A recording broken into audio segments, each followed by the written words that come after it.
Look who's back. Hi. Alright, we're at Rosny. So this is a tutorial we wanted to do for a bit. We finally found the grind master. He's going to teach us to grind. We've got pegs, as you can see down there.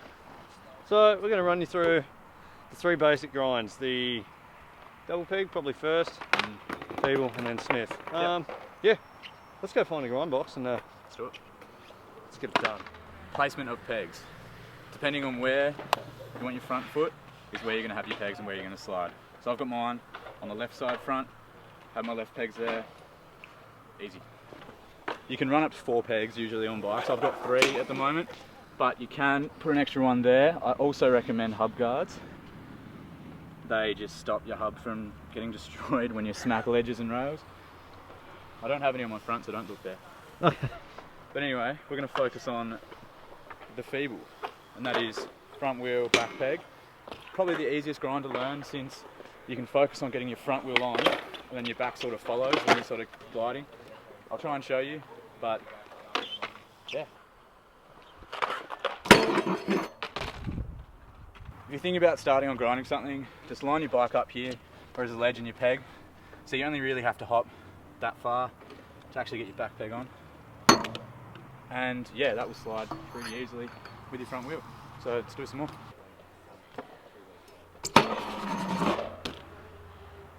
You just want your body in position for a hop, and you're always going to lean to the left or right, depending which way your pegs are. So you want to lean into the grind and actually hold it there, so you don't just slip off, or your back tire slides out, or your back peg gets caught and slips off. To get out of feebles, pretty simple. It's just like you're falling off a little ledge. You just sort of lean your body out and use your hands and use your arms and your whole upper body to sort of twist off or hop off, depending on what you're comfortable with. But yeah, that's how you get off them. Next grind is the double peg. Arguably the easiest, probably most common grind in BMX. It's where you use both pegs, front and back, on the ledge, rail. It's usually the most common for rails, simply because you don't want to try and put your tyre on a rail. But yeah, I'll show you a couple.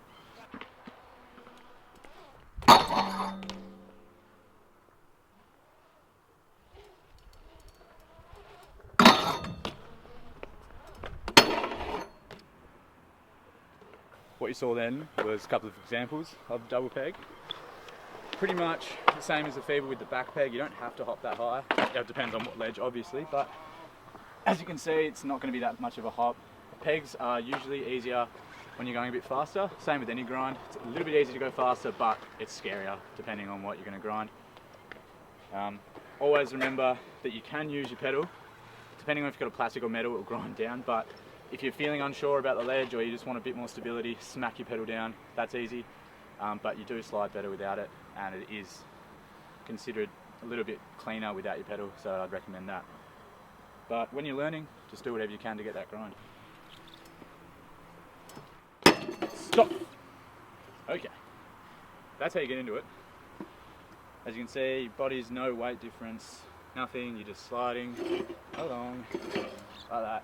To get out of it, it's pretty much the same as a feeble, except a little bit easier. You don't have to go that far, you can just slide off. So this is probably like, in theory it shouldn't be that much harder, I don't think, than the feeble or the double peg. I think it's just scarier. So this is the Smith. I remember it because of Steve Smith, the cricketer. Like, that's how I remember that grind. When I'm going up, like halfway through a run, it's like Steve Smith. Steve Smith here. Insert quality batting footage of Steve Smith right now. Good start here from Pakistan. They've been solid. And that's a beautiful shot indeed. First one he's really pitched up. And Stevie Smith just delivered it with a beautiful full face of the bat. Smith looks like that. And I think the scary thing about it is the fact that your nose is down. So there is a slim chance you could go over the bars. The way that would happen is if when you go to get off, you don't hop and clear your back wheel and you just pull your nose off. Even then, like, pretty sure you could still ride out of it.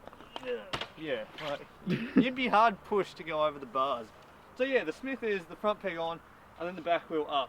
Now, pretty much to do that, I like to think of it as like you go along parallel to the ledge, and then you're kind of hopping up and over to it, and you're doing a bit of an extra suck up with your legs, and then a kind of whip out with your bum, so that like the back wheel lands a little bit further over. The length of the Smith will be determined by how far over your back wheel is, because as you're about to see, like as you go forwards, it'll start coming back in. So obviously, if with the Smith you only land like that far out, it's not going to last that long because it wasn't that far out to start with. But then on the other extreme, you probably don't want to land your Smith like that, because, well, you just don't do it. I'll do a couple of Smiths, and then I'll guess we'll talk about his batting average or something.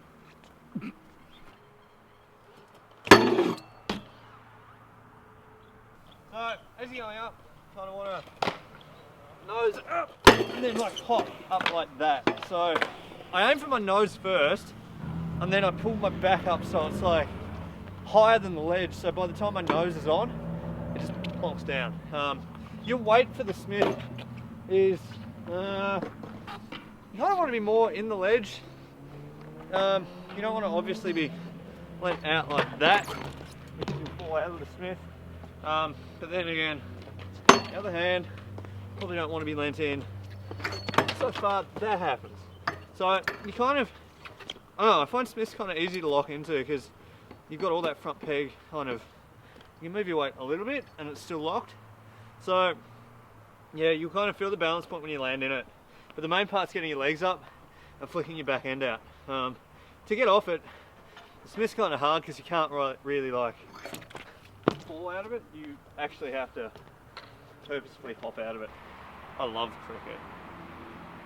Not We better cricket. insert some more cricket classic catches here.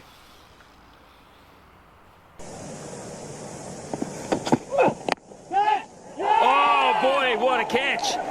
Absolutely amazing reactions there from the Australian captain. Oh gosh, it's a good catch. How's that? That is out. You're out, Callum. I'm out. Just like when getting into the Smith, you pulled up your legs and pushed your bum out. You need to kind of re-pull your legs up and push your bum out the other way so you clear the box. A good idea is like maybe you could do this on flat. You can pretty much like hop that. So that's kind of like landing in the Smith. Oh dear. Then if you're in the Smith, it's like that to get out. I don't know, that probably didn't make sense, but No. it will when you go up the box. If you don't hop up, I guess, into Smith, you'll probably just land in double peg. So it's not really that bad. You know, like if you don't get your bum out. Like, no. As long as you get your wheel up, you'll be fine. Oh, keep your weight back so you don't go over the bars. Probably should have told you that first. Hopefully that helped you with Smiths. They're probably the scariest because there is that chance of going over the bars. But yeah, back to you, Will. If you've just chucked pegs on your bike, go find a ledge. Hopefully this video will help you out a little bit. They're probably the 3 most common grinds that you start off with. I can't imagine you doing anything else. That car's really loud. If you've got any questions for us, leave a comment. We'll try our best to help you out, but hopefully this video just says enough. And yeah, send us in your classic catches and you'll get a high five. Thanks guys, see you later.